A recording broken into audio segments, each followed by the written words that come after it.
বিভিন্ন পরিস্থিতির কথা বলছি, যখন সংস্কারের কথা বলছি, সবকিছু মিলে একটা কিন্তু প্রশ্ন আছে যে এই সরকার আসলে কতদিন থাকবে, এই সংস্কারগুলো কতদিন নিয়ে এই সরকার করবে, যৌক্তিক সময়টা আসলে কতটুকু, যৌক্তিক সময়টা আসলে কতটুকু আপনার মনে হয়? আসলে যৌক্তিক সময়টা তো যদি এটা সেই সাংবিধানিক কেয়ারটেকার গভর্নমেন্ট থাকতো তাহলে আমরা বলে দিতে পারতাম যে 3 মান্থস টাইম। যদিও 2008-এ আমরা দেখেছি যে সেই সময়টাকে অতিক্রম করে ওই সময়কার সরকার ছিল। তো এখানে যৌক্তিক সময়টা বলতে আসলে এই মুহূর্তে বলাটা কঠিন, গভর্নমেন্টের জন্য বলা কঠিন, আমাদের জন্য বলা কঠিন। আমরা দলীয়ভাবে কোনো ধরনের সময় তাদেরকে বেশি দিতে চাচ্ছি না, বাট এটা আসলে হয় কি ইমপ্রেশনের একটা বিষয় আছে। রাশিদ কিছুক্ষণ আগে বলছিল যে যত দিন যাচ্ছে গভর্নমেন্টের সমালোচনা বাড়ছে, তার মানে গভর্নমেন্ট ইজ ওয়ার্কিং। কাজ না করলে কিন্তু সমালোচনাটা হতো না। So both side are very good. সমালোচনাটা হচ্ছে গভর্নমেন্টও মেসেজ পাচ্ছে যে আসলে জনগণ কি চাচ্ছে, আমরা যারা কথা বলছি আমরা তো জনগণের কথাগুলোই বলছি। তো এই মেসেজগুলো তো গভর্নমেন্টের কাছে যাচ্ছে। আমি বিলিভ করি যে আমাদের প্রধান উপদেষ্টা যিনি আছেন উনার বিবেচনা, উনি যতখানি বিবেচক, উনি যতখানি ইন্টেলিজেন্ট, সব কিছু মিলিয়ে উনি এই জিনিসগুলো আরও অনেক বেশি অনুধাবন করবেন যে আসলে বাংলাদেশের জনগণ যৌক্তিক সময় বলতে কতটুকু তাদেরকে দিতে চাচ্ছে। এটা আপনাকে স্বীকার করতে হবে যে গত 15-16 বছরের যে জঞ্জাল, এটাকে একবারে সারিয়ে তোলা কিন্তু কোনোভাবে সম্ভব না।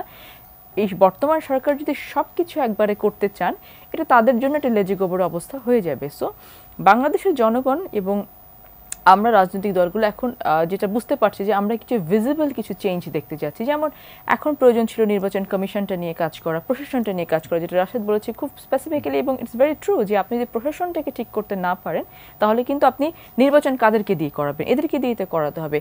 পুলিশ আজকে কাজ করছে না, পুলিশ কাজ করতে পারছে না কারণ তারা যা করে এসেছে।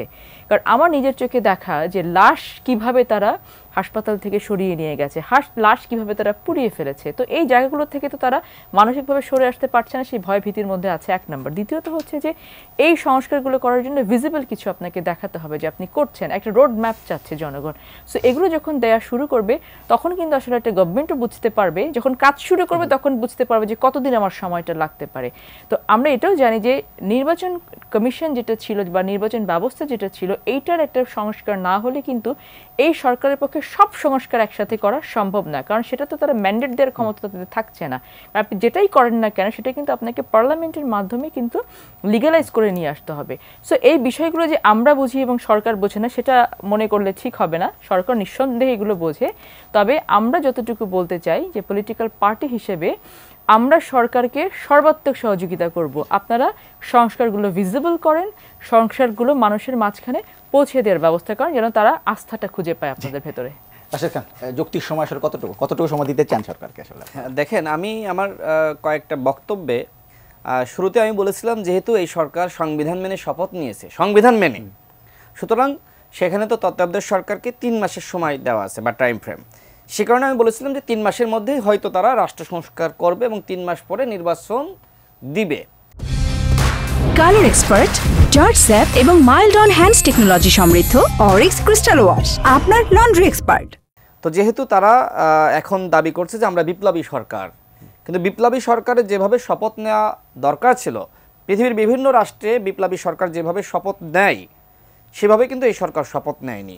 আপনি দেখেন যে রাষ্ট্রপতির হাতে তারা শপথ নিয়েছে একজন বিতর্কিত ব্যক্তি, দুর্নীতিবাজ, যাকে মানুষ চরমভাবে অপছন্দ করে, এবং সে নিজেই একসময় বলেছে যে আমি শেখ হাসিনার পায়ে সালাম করতে গিয়েছি, কিন্তু শেখ হাসিনা আমার সালাম গ্রহণ করেনি। তার মানে বোঝেন যে এই রাষ্ট্রপতি কতটুকু আসলে মেরুদণ্ডহীন।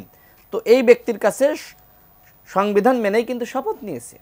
তো এখন সেক্ষেত্রে আমি আগে বলেছিলাম যে তাহলে হয়তো তারা 3 মাস টাইম নেবে, যেহেতু সংবিধানকে সামনে রেখে শপথ নিয়েছে।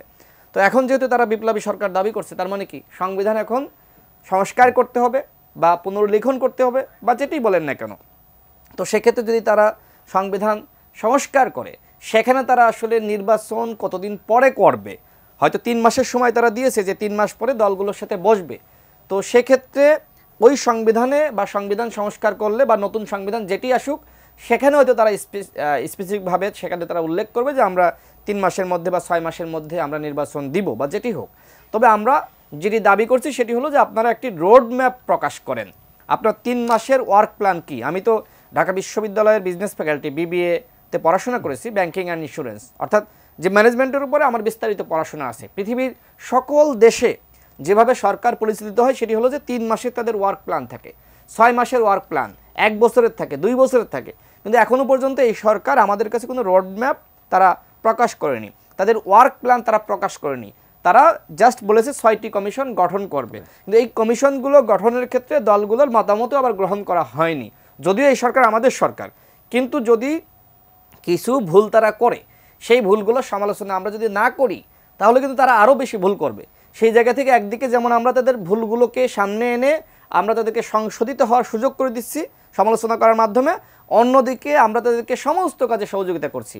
এই সরকার আমাদের সরকার, এই সরকারকে সমস্ত কাজে সহযোগিতা করতে হবে এবং ভুল করলে সেই ভুলগুলো ধরে দিতে হবে। সেক্ষেত্রে আমি মনে করি যে 1 বছরের মধ্যে তারা যে কাজগুলো করতে চায়, 1 বছর যদি তারা সময় নেয় সেটি সম্ভব। আর যদি তারা মনে করে না আমাদের আরও বেশি সময় লাগবে, সেক্ষেত্রে তারা সেটি আমাদের সাথে আলোচনা করতে পারে, কথা বলতে পারে বা তাদের রোডম্যাপ প্রকাশ করতে পারে। আমি মনে করি দেশের জনগণ, এমনকি রাজনৈতিক দলগুলো, আপনি বলতে পারেন বিএনপি সবথেকে বড় দল, তারাও চায় যে এই সরকার একটি রোডম্যাপ দিক এবং এই সরকারের যতটুকু সময় প্রয়োজন রাষ্ট্র সংস্কার করার জন্য আমরা রাজি রয়েছি তাদেরকে ততটুকু সময় দেওয়ার জন্য। আমাদের মূল উদ্দেশ্য রাষ্ট্র সংস্কার। রাষ্ট্র সংস্কার এই সরকার যদি আসলে প্রকৃত অর্থে করতে চায় সমস্ত সহযোগিতা আমরা করব। ধন্যবাদ।